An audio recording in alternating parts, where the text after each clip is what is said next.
북미 정상의 두 번째 만남의 장소, 하노이는 북한이 더 선호한 곳입니다. 다낭을 원했던 미국이 양보한 것으로 보이는데요. 베트남 하노이에 나가 있는 취재기자 연결해 여러 가지 이야기 들어보겠습니다. 김지선 기자. 네, 베트남 하노이입니다.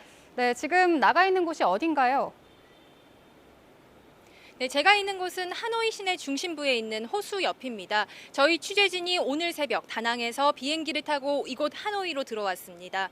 2차 북미 정상회담 장소로 하노이가 최종 낙점됐지만 아직은 설 연휴 직후라 그런지 다소 차분한 분위기입니다. 일부 시민들은 자랑스러운 표정과 함께 전 세계에 하노이를 알릴 계기가 될 것이라는 기대감을 내비치기도 했습니다. 베트남 수도 하노이는 지난 2006년 에이펙 정상회의를 개최한 경험이 있고 대형 국제회의가 열리는 국제도시입니다. 대규모 회담을 위한 인프라도 잘 갖춘 것으로 평가받고 있습니다. 저희가 도착해서 오전에 몇 군데 호텔도 둘러봤습니다. 대부분 호텔은 아직 예약이 가능하지만 일부는 오늘 오전 회담 장소 발표 직후 예약 문의가 늘었다는 말을 전했습니다.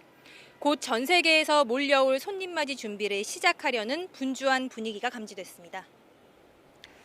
네, 하노이에는 북한과 미국 모두 대사관을 갖고 있는데요. 이제 실무 준비가 본격적으로 시작되겠죠? 네, 그렇습니다. 이곳에는 북한과 미국 모두 대사관이 있어 의전과 경호 등 실무적인 준비를 하기가 쉽습니다. 특히 정상외교 경험이 많지 않은 북한으로서는요, 대사관의 유무가 매우 중요합니다. 곧 김정은 위원장의 경호와 투숙 등 실무 점검을 할 북한 관계자들이 이곳 하노이를 찾을 것으로 보입니다. 앞서 1차 회담 때는 김정일 일가의 집사로 불리는 김창선 노동당 부장이 직접 싱가포르 현지를 둘러보며 김 위원장이 머물 숙소를 고르기도 했습니다. 그동안 외교가에선 미국은 다낭이든 하노이든 큰 상관이 없지만 북한은 하노이의 강점이 매우 커서 결국 트럼프 대통령이 양보하지 않겠냐는 관측이 있었습니다. 네, 김정은 위원장이 하노이를 찾을 경우 국빈 방문이 될 가능성도 있다고요? 네, 북한과 베트남은 지난 1950년 수교한 오랜 우방국인 만큼 김 위원장이 국빈 자격으로 하노이를 찾을 가능성이 있습니다. 지금 제 뒤로 보이는 곳이 베트남 주석궁인데요.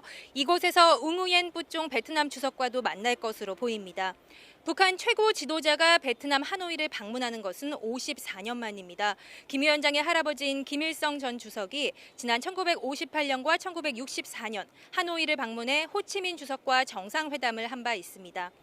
김 위원장이 중국과 싱가포르 이외의 국가를 방문하는 것은 이번이 처음입니다.